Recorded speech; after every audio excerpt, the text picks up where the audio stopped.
किसी गांव में एक लड़का रहता था और एक दिन वह अपने गंदे गलत दोस्तों के चक्कर में फंस जाता है और गलत आदतों का शिकार हो जाता है। उसकी उम्र 20 साल थी। उम्र तो बढ़ रही थी लेकिन उसका शरीर नहीं बढ़ रहा था। दिन पे दिन उसकी हालत खराब होती जा रही थी। जवानी में ही उसका शरीर किसी बूढ़े व्यक्ति के समान हो गया। उसके घर वाले उसका ये हाल देख देख के उसके भविष्य के बारे में सोच सोच के बहुत चिंतित रहते थे। और एक दिन वह उस लड़के को किसी अच्छे से वैद्य के पास लेके गए। वैद्य ने उस लड़के के शरीर में प्रोटीन और विटामिन की भारी कमी बताई और कुछ दवा देके उन बाप बेटों को वापस भेज दिया। प्रोटीन और विटामिन लेने के बाद भी उसकी हालत में कोई सुधार ना हुआ और धीरे धीरे ये बात पूरे गांव में फैल गई। तभी गांव के किसी बुजुर्ग ने उस लड़के का हाल देखा और लड़के से काफी देर तक बातचीत भी की। बातचीत करने के बाद बुजुर्ग ने लड़के के पिता को एकांत में ले जाकर समझाया और कहा कि तुम्हारे बेटे को ब्रह्मचर्य नष्ट करने की लत लग चुकी है और ये लत दुनिया की सबसे खतरनाक लत है। अगर समय रहते इस लत से छुटकारा नहीं दिलाया तो तुम अपने बेटे को खो दोगे। अगर इसे बचाना चाहते हो तो इसे किसी ऐसे साधु संत के पास ले जाओ जिसने अखंड ब्रह्मचारी रहने का संकल्प लिया हो। वही तुम्हारे बेटे को समझा सकते हैं और इसके चित्त को बदल सकते हैं। वो आदमी घर आया और अपने लड़के से पूछा कि बेटा सच सच बताना कि तुम ब्रह्मचर्य का नाश करते हो या नहीं। उस लड़के ने कहा कि पिताजी आपसे किस वैद्य ने ऐसा कहा कि मैं ब्रह्मचर्य नष्ट करता हूँ। पिताजी बोले बेटा वैद्य ने नहीं बल्कि हमारे गांव के सबसे अनुभवी बुजुर्ग रामू काका ने कहा। फिर लड़के ने कहा पिताजी आप बिना किसकी बातों में आ गए। उनकी उम्र 90 साल है और बुढ़ापे में उनका दिमाग काम नहीं कर रहा है। किसी के भी बारे में कुछ भी बोल देते हैं। बुढ़ापे में सटिया गए हैं। आप उनकी बातों पे विश्वास ना करें, ऐसा कुछ नहीं है। और इतना कहकर वो वहां से अपने कमरे में चला गया। लेकिन पिताजी को उसकी बातों पे विश्वास नहीं हो रहा था क्योंकि उसका शरीर उसके ब्रह्मचर्य नष्ट करने की गवाही दे रहा था। पिताजी ने फिर बेटे के रूम की तलाशी ली। रूम में जाते ही एक अजीब सी गंध आ रही थी और कुछ ऐसी अश्लील चीजें मिली जिसे देखने के बाद पिताजी के होश उड़ गए। पिताजी ने कहा बेटा ये सब चीजें किस लिए? तुम्हारी तो अभी शादी भी नहीं हुई। प्रिय इतनी सारी अश्लील चीजें किस लिए? पिताजी का गुस्सा बढ़ता जा रहा था। बेटे ने कहा कि ये सारी चीजें मेरी नहीं है, मेरे दोस्त की हैं। पिताजी चिल्ला के बोले तो सारी अश्लील चीजें ये तुमने अपने दोस्त से क्यों ली?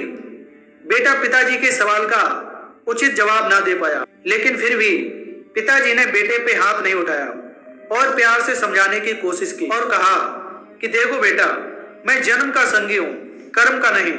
तुम जैसा कर्म करोगे वैसा ही तुम्हारा भविष्य बनेगा।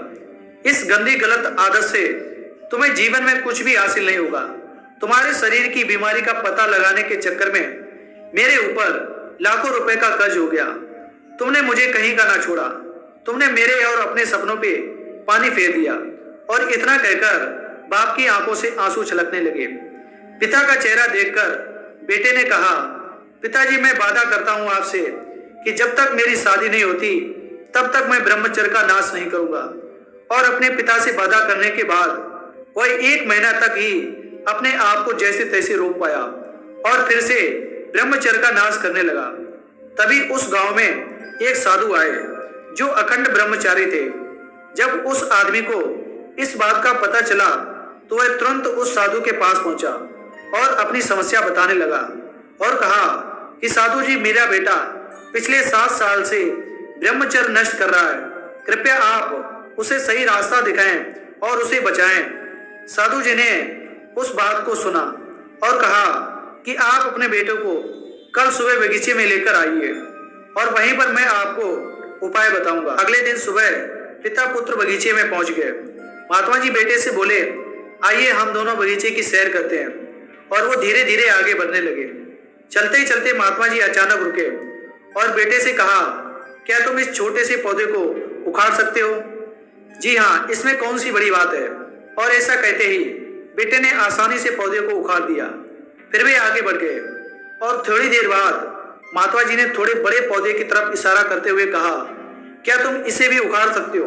बेटे को तो मानो इस सब में कितना मजा आ रहा हो। वह तुरंत पौधा उखाड़ने में लग गया और इस बार उसे थोड़ी मेहनत लगी, पर काफी प्रयत्न के बाद उसने इसे भी उखाड़ दिया। वे फिर आगे बढ़ गए और कुछ देर बाद पुनः महात्मा जी ने एक गुड़हल के पेड़ की तरफ इशारा करते हुए कहा, क्या तुम इसे भी उखाड़ सकते हो? बेटे ने पेड़ का ताना पकड़ा और इसे जोर जोर से खींचने लगा, पर पेड़ तो हिलने का नाम भी नहीं ले रहा था। जब बहुत प्रयास करने के बाद भी पेड़ टस से मस नहीं हुआ तो बेटा बोला, अरे ये तो बहुत मजबूत है, इसे उखाड़ना असंभव है। फिर महात्मा जी ने उसे प्यार से समझाते हुए कहा, बेटा ठीक ऐसा ही बुरी आदतों के साथ होता है। जब वे नई होती हैं तो उन्हें छोड़ना आसान होता है, पर वे जैसे जैसे पुरानी होती जाती हैं उन्हें छोड़ना बहुत मुश्किल हो जाता है। बेटा उनकी बात समझ गया और उसने ये प्रण लिया कि आज के बाद वह कभी भी गंदी गलत आदतों का शिकार नहीं बनेगा, कभी भी ब्रह्मचर्य नष्ट नहीं करेगा। तो दोस्तों, आज की ये कहानी आपको कैसी लगी हमें कमेंट बॉक्स में जरूर बताएं। अगर कहानी अच्छी लगी हो तो वीडियो को लाइक, चैनल को सब्सक्राइब और नोटिफिकेशन बेल को ऑल पे सिलेक्ट करें